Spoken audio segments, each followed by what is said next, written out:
नमस्कार दोस्तों, कैसे हैं आप। स्वागत है आपका एक और नई वीडियो में। दोस्तों, इस वीडियो में मैं जो हूँ कुछ आपके साथ गार्डनिंग आइडियाज़ शेयर करने वाला हूँ, जिनको जानने के बाद आपको जो है गार्डनिंग में काफ़ी ज़्यादा हेल्प मिलने वाली है। मान लीजिए आप जो हैं अपने किसी एक नॉर्मल पॉट को रस्सी के सहारे हैंग करके हैंगिंग पॉट बनाना चाहते हैं। आपके पास स्पेस नहीं है नीचे रखने की, पॉट ज़्यादा है, तो आप हैंग करना चाहते हैं कुछ पॉट्स को। तो आपके पास कोई मजबूत रस्सी है, उसके सहारे आप बड़ी ही आसानी से हैंग कर सकते हैं। मैं जो इस वीडियो में ये तरीका बताने जा रहा हूँ पॉट को हैंग करने का, वो बहुत ही आसान है, सबसे ज़्यादा आसान तरीका है। इससे ज़्यादा कोई आसान तरीका हो ही नहीं सकता। तो आपने जो है एक रस्सी लेनी है, उसके दोनों सिरों को आपस में बांध कर इस तरह से 8 की शेप बना लेनी है। जैसे हम 8 डिजिट बनाते हैं, उस तरह से 8 की शेप बनानी है। और उसके बाद आपने सेंटर में इस तरह से नॉर्मल पॉट को रस्सी के ऊपर रख देना है। रस्सी को जो है बराबर दूरी पर करने के बाद आपने इस तरह से पॉट को हैंग कर देना है। कितना आसान है देखिए। लेकिन दोस्तों, हिलने पर पॉट, हवा आदि चलने पर इस तरह से गिर सकता है।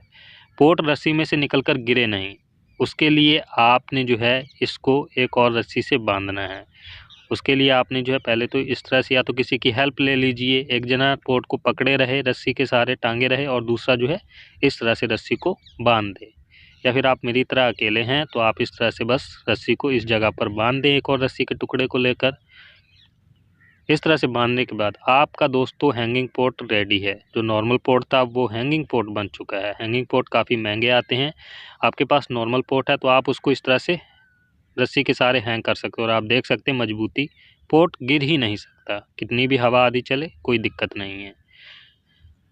तो ये था हमारा दोस्तों फर्स्ट गार्डनिंग आइडियाज़, जिसके सहारे आप जो हैं एक नॉर्मल पॉट को हैंगिंग पॉट बना सकते हैं। ये है दोस्तों हमारे पास एक प्लास्टिक का बैग।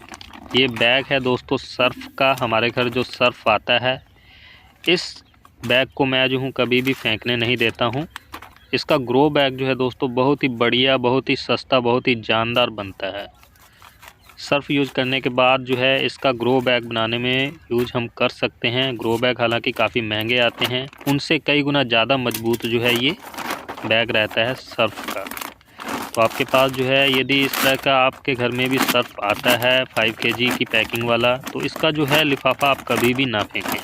आपने इसके ऊपरी सिरे को काट लेना है और काट कर जो है बाहरी हिस्से को अंदर कर देना है और साफ वाइट वाले पार्ट को बाहर कर देना है, जिससे हमारा ग्रो बैग काफ़ी अट्रैक्टिव लगेगा। तो इस तरह से आपने बस उल्टा कर लेना है काट कर। बहुत ही आसानी से ग्रो बैग एक बहुत ही बढ़िया ग्रो बैग बनकर तैयार हो जाता है। इसके बाद दोस्तों आपने इसमें मिट्टी भरनी है। मिट्टी भर के आप देख सकते हैं ग्रो बैग की जो शेप बनी है वो मार्केट वाले ग्रो बैग से कम नहीं है। काफ़ी बढ़िया लग रहा है, काफ़ी जो है हाइट मिल जाती है और जो है काफ़ी व्यास भी मिल जाता है। इसमें हम मूली, गोभी, शिमला मिर्च, टमाटर, बैंगन, हर तरह की जो वेजिटेबल है ग्रो कर सकते हैं। फिर कोई फ्लावर प्लांट भी लगा सकते हैं। मिट्टी भर लेने के बाद जो है आपने इसमें साइड में होल ज़रूर कर लेने हैं। या तो आप किसी इस तरह से तेज़ धार वाले टूल की हेल्प से छेद कर दीजिए, ड्रेनेज होल बना दीजिए, या फिर जो है आप किसी टूल को गर्म करके ड्रेनेज होल बनाइए। बल्कि आप गर्म करके ड्रेनेज होल बनाएंगे तो वो ज़्यादा बढ़िया रहेगा। मैं आपको सिर्फ दिखाने के लिए ऐसा कर रहा हूँ। दोस्तों, जब हम कोई बीज लगाते हैं कोकोपीट में या फिर नॉर्मल मीडिया में, उसमें बीज लगाने के बाद यदि हम किसी डिब्बे आदि से पानी देते हैं तो कुछ इस तरह से देते हैं। ऐसा करने से क्या होगा, मिट्टी उखड़ जाती है। जैसे कि आप देख रहे हैं गड्ढा हो गया है, ऐसे में बीज इधर से उधर हो जाता है, बीज निकल कर बाहर आ जाता है। तो इसका जो उपाय है दोस्तों वो ये है, आप या तो बोतल में जो इस तरह से कुछ बारीक छेद करिए और छेद करके इस तरह से यदि पानी देंगे तो सीड आपका जहाँ है वहीं रहेगा, मीडिया जो है आपका उखड़ेगा नहीं, मिट्टी उखड़ेगी नहीं। या फिर आपके पास इस तरह की जो हार्पिक बोतल हमारे घर आती हैं वो खाली हो जाती हैं, तो आप उसका इस तरह से कैप निकालिए। कैप निकालने के बाद उसमें आपने पानी भर लेना है। पानी भर लेने के बाद आपने कैप वापस लगाना, और इस तरह से जब आप पानी देंगे तो आप देख सकते हैं कितना सॉफ्ट तरीके से पानी जो है मिट्टी के ऊपर गिर रहा है। इससे जो है मिट्टी उखड़ेगी नहीं, बीज जहाँ का है जहाँ पर है वहीं रहेगा।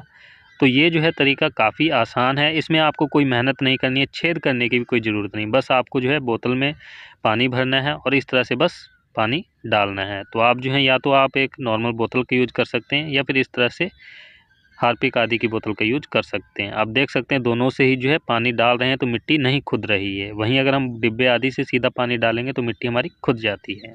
दोस्तों अक्सर हमारे घरों में कुछ सामान आता है इस तरह के गत्ते के बॉक्स में, जिनको हम कार्टून कहते हैं। और इस तरह का जो डिब्बा रहता है वो हमारे किसी भी प्लांट का बीज उगाने में काफ़ी हेल्प करता है। कैसे हेल्प करता है वो भी मैं अभी आपको आगे बताऊंगा।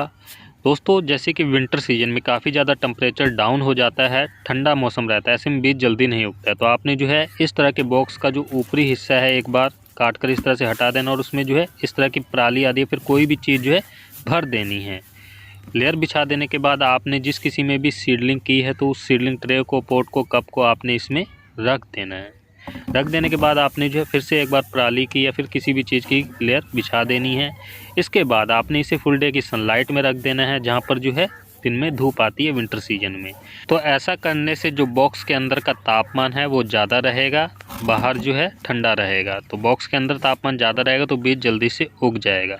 तो ये तरीका आप जो है इस्तेमाल कर सकते हैं बीज को जल्दी उगाने में। और आप इस तरह से इस डिब्बे को उठा भी सकते हैं, एक स्थान से दूसरे स्थान पर धूप में रखना है बॉक्स को या फिर शेड में रखना है तो आपको सिंगल कप या फिर पोट सीडलिंग ट्रे को उठाने की ज़रूरत नहीं है। आप पूरा बॉक्स ही जो है उठा करके कहीं पर भी रख सकते हैं ज़रूरत के हिसाब से। तो ये तरीका आपको कैसा लगा कमेंट करके ज़रूर बताइएगा। बाकी के बच्चे गार्डनिंग आइडियाज़ को जानने के लिए आप कमेंट करेंगे तो मैं आपके लिए सेकेंड पार्ट भी बना दूँगा। Thanks for watching, happy gardening.